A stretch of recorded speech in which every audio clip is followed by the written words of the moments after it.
stands out as an exception, actively advancing women's rights and including them at all levels of government and business. Today we have a project which is unprecedented with its gender orientation.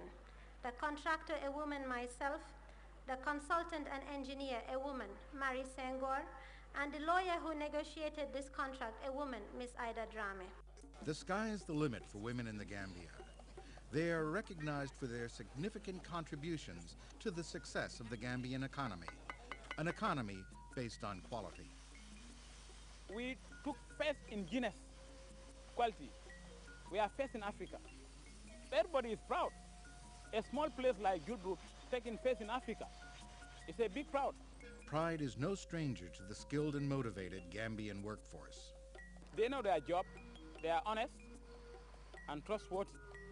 You can depend on them.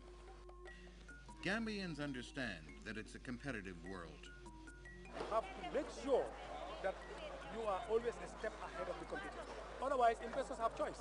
In 2004, the World Economic Forum ranked the Gambia as Africa's 6th most competitive economy and first among the West African countries. We are one of the smallest countries in Africa. And we are ranked one of the best in Africa in terms of transparency, in terms of the fight against corruption, in terms of political stability and good governance. Small, it is a great advantage because it is easy to organize logistics, for example, for investors. GIFSA, the Gambian Investment Promotion and Free Zone Agency, is the one-stop shop for streamlining the process for setting up a business. We established this agency to deal with all matters relating to attracting and establishing an investment in the country. Everything will be done ranging from land issues, immigration issues, licensing issues, and even if you are conducting a feasibility study. Because it's so small and the government is so small, we can, talk to the top people in any department and, get a final answer on any question we have. The Gambian Chamber of Commerce and Industry is actively working with the government to promote private sector involvement in the future development of the country.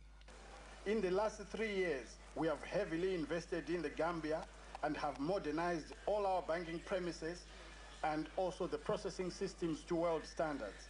It's easy to provide backup infrastructure service for investment.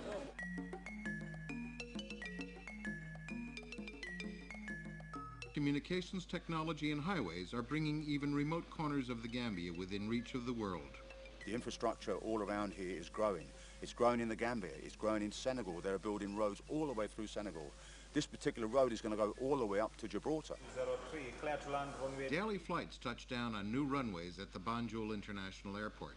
Banjul is one of the most modern and well-equipped airports in Africa. Within the sub-region, we have the longest runway. So that's why NASA is using it as their landing site. There are certain countries, you have to drive 1,000 kilometers from the hinterland to access certain facilities. That is not the case with Gambia. Modernization is everywhere. Cell phones and cyber cafes are just a few of the signs of a country wired for business. The growth in IT in this country puts us in touch with the world and opens up all those horizons for us. From any computer terminal, whether in your house or whether in a cyber cafe, you can get information, whether it's for education, personal, whatever.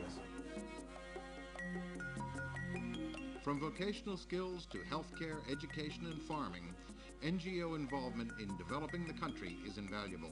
The government has created the enabling environment as well to encourage organizations from the outside to come and participate in national development. We have reached a point where communities quite clearly know what their needs are.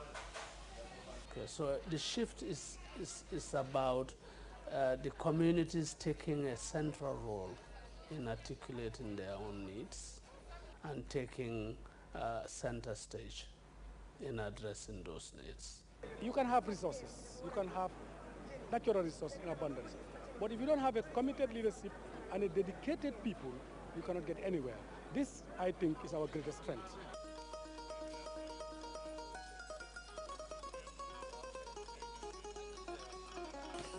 Which better place can you live in West Africa better than Gambia? Hustle-free, people are proud but friendly enough. People are peaceful. In fact, shall I say, the most peaceful country within West Africa. This is one country also where you find tourists walking in the streets up to 4 a.m., 6 a.m. There are good schools there. I know people who have come from the States and their children were born there and lived there, you know, for most of their lives, and we're very happy about it. You're guaranteed 12 months of the year sunshine, between breaks in the rain, of course, this time of year, but there's a dry season of 8 months where you're guaranteed no rain at all. The wrestling matches are just, it's a neat thing, and it's something you won't see anywhere else. Different tribes come in, and each has their own team, and it's a weekly thing, and it's just a lot of fun to watch. I like birds. The best time you can hear him around this time and early in the morning. When you tee off by 7 o'clock in the morning, it's lovely. The weather is nice, the songs of the birds, different kind of birds you find.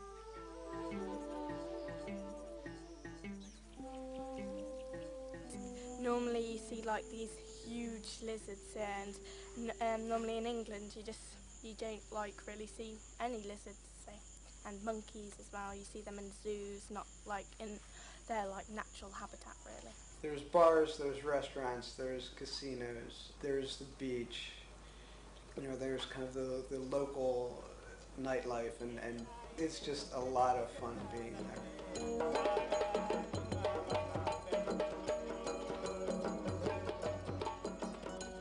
The Gambia's changed. It's changing all the time. It's growing and moving, and it's the same with Makasutu as well. We feel that we're in the right place at the right time.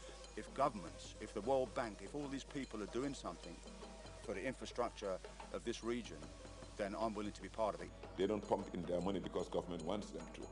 They pump in their money because they think it is profitable and it will be a viable investment over time.